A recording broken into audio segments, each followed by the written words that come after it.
মা এবং শাশুড়ি মা দুইজনেই কিন্তু মা, কিন্তু পার্থক্য কোথায় জানেন? নিজের মাকে কখনো রেঁধে বেড়ে বলিনি, মা এসে খেয়ে নাও। কখনো তার কাপড় চোপড় ধুয়ে দেয়নি, কখনো তার মাথায় তেল মালিশ করে দেয়নি, এমনকি ধুম জ্বরেও তার কোনো কাজে হেল্প করিনি।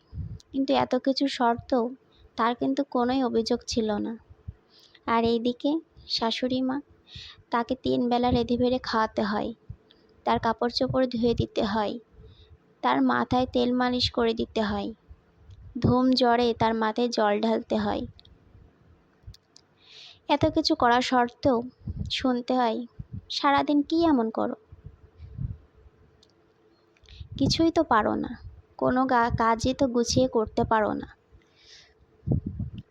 আর ওইদিকে কোনো কিছু না করা সত্ত্বেও মায়ের কিন্তু কোনোই অভিযোগ থাকে না,